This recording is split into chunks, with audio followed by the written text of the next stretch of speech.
Bonjour Adrien. Bonjour Boris. Votre invité ce matin, François Ruffin, député de la Somme. Bonjour François Ruffin. Bonjour. Dans une heure, la Cour des comptes rend à François Bayrou son rapport sur les déficits de retraite à l'horizon 2030, plutôt 55 milliards, plutôt 10-15 milliards. Il y a débat sur les chiffres. Est-ce que cette Cour des comptes, ce sera le juge de paix? Non, je veux dire, on aura des chiffres, des courbes, des projections, on en a déjà eu.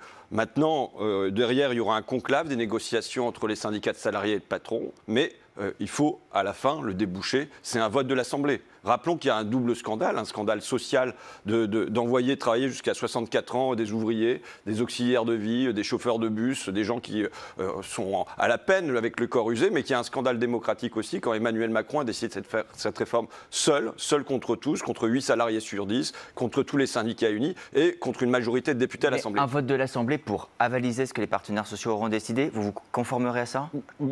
On verra si jamais les syndicats de salariés sont d'accord avec les syndicats de patrons, à quoi ça aboutit. Mais à la fin, ça sera un vote de l'Assemblée.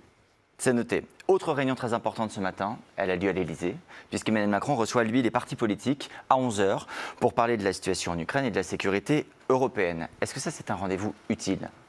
Écoutez, quand il y a une guerre qui se déroule depuis 3 ans sur le continent européen, qui a fait 1 million de victimes, qu'on a un agresseur, rappelons-le quand même, qui est la Russie avec son dictateur Vladimir Poutine, qu'il y a des bouleversements stratégiques qui sont en cours, qu'on aille rencontrer le chef des armées et discuter avec lui de où va le pays, ça me paraît une nécessité. Il a raison de faire entendre la voix de la France et de l'Europe. Oui, maintenant, il faudrait que ça ne soit pas dans la panique et d'une manière agitée, sans qu'on comprenne à nouveau très bien où ça va. Qu'est-ce qui est agité, là ? Je le dis parce qu'il y a eu beaucoup de variations dans la politique d'Emmanuel Macron à l'égard de l'Ukraine. Je le dis, c'est comment on retrouve une place à la table des négociations. Comment ça se fait qu'on n'y est pas ? Pendant 3 ans, il y a eu 0 initiative qui a été prise par Emmanuel Macron, mais aussi par l'Union européenne. Vous reconnaissez qu'il s'y efforce, là ? Oui, mais quand on est le dos au mur, quand finalement il est trop tard. Et ça va être difficile, à la fois que nous retrouvions une place, mais surtout que l'Ukraine retrouve une place pour ne pas se faire déchirer entre les USA de Trump et la Russie de Vladimir Poutine. Donc il faudrait que ça se fasse autrement que dans la panique. Dans tout ça, moi, vous savez, la situation est parfois tellement désespérée qu'il faut s'efforcer d'y voir la bonne nouvelle. La bonne nouvelle, pour moi, c'est la sortie de la naïveté. Ça fait des décennies que du côté gauche, on dit qu'en matière de sécurité, oui, les Américains sont nos alliés, mais il ne faut pas mettre tous nos œufs dans le même panier. Vous êtes d'accord avec cette idée d'autonomie ? Ça ne peut pas être l'OTAN.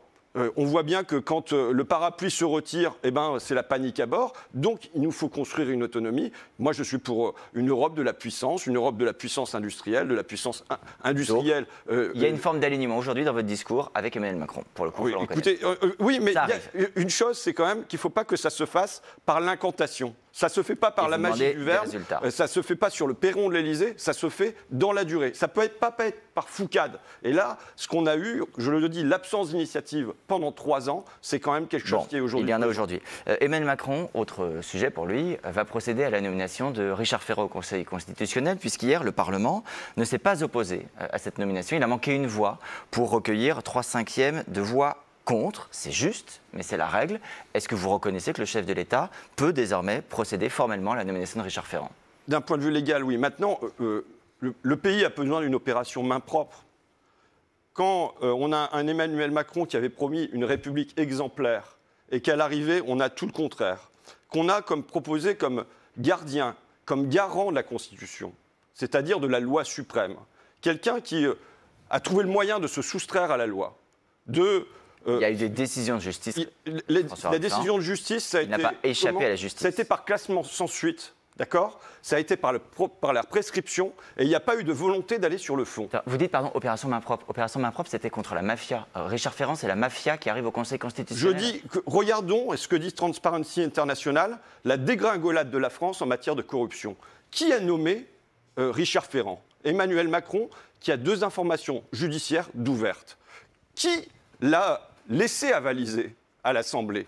Les députés du Rassemblement national, dont on sait, entre autres avec Marine Le Pen, que le mois prochain, il y aura une punition, une sanction pour des détournements. Vous croyez au deal caché, comme on l'entend depuis hier, entre macronistes et le pénistes ?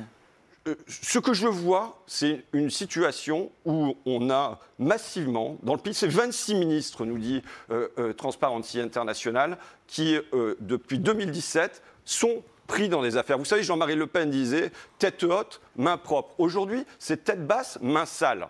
Et regardez, on a Nicolas Sarkozy, ancien président de la République, qui se retrouve avec un bracelet électronique. Et en ce moment même, il est jugé. Pourquoi il est jugé?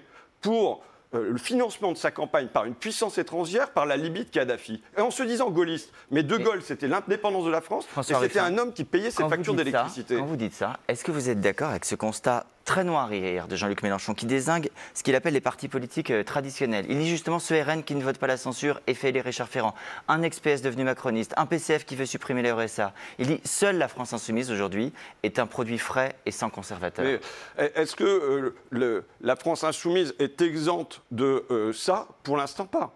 D'accord? Donc là, aujourd'hui... Donc vous dites LFI et les autres, même combat. Mais non, mais là, aujourd'hui, je le dis, il y a besoin au sommet de probité. On a besoin aujourd'hui, dans les ministères et dans l'État, d'hommes qui incarnent de l'exemplarité. Et qu'on ait, oui, une vraie interrogation sur la place de la corruption, des prises illégales d'intérêt, jusque... Je m'arrête un instant, François Ruffin, pardon, de ce que vous dites. Vous considérez aujourd'hui que la France est un État corrompu, que les dirigeants politiques français sont corrompus? En tout cas, il y en a beaucoup, oui, mais regardez... Il y en a beaucoup. Moi, je ne vois pas de jugement pour corruption de dirigeants politiques. Regardez, mais vous avez le secrétaire... Auparavant, quand il y avait une mise en examen, ça valait le départ des ministres. Maintenant, il y en a tellement que c'est plus possible. Mais François Ruffin, vous avez Alexis Kohler, qui est le grand maître de l'Élysée, et qui continue à opérer depuis des années. Vous ne voulez pas qu'on rappelle toutes les d'intérêt. affaires qui concernent vos anciens amis de la France insoumise? Jean-Luc Mélenchon lui-même a été condamné. Eh bien, il n'a pas été condamné sur des faits de détournement de fonds, d'accord? Bon, il y a des mises en examen à la France insoumise, et je pense que là où ça doit valoir... Le financement de la campagne? Mais je le dis, là où ça doit valoir pour les uns, ça vaut pour les autres, ça vaut pour tout le monde. Maintenant, ils ne sont pas ministres, d'accord? Mais il y avait une habitude qui était prise dans notre pays, que quand on était ministre et qu'il y avait une mise en examen, on démissionnait. Ça n'est plus le cas. D'ailleurs, Jean-Luc Mélenchon, on le sait, il se prépare pour la présidentielle de 2027 et ses lieutenants le disent volontiers. Vous pourriez vous présenter contre lui ou par principe c'est exclu, on ne divise pas cette gauche-là? Écoutez, Jean-Luc Mélenchon fait le choix de dire j'y vais tout seul. Je pense que là, le temps est plus à faire la danse du ventre ou à jouer de la mandoline à son balcon pour qu'il revienne à la maison. La porte est ouverte. Maintenant, il faut que la gauche, elle construise autre chose, qu'elle construise quelque chose de puissant qui emporte et fédère dans le pays. Et pas derrière Jean-Luc Mélenchon parce qu'il est toxique pour la gauche, toxique pour le pays? Qui nous mette en mesure de gagner. Il est toxique pour la gauche et toxique pour le pays, Jean-Luc Mélenchon?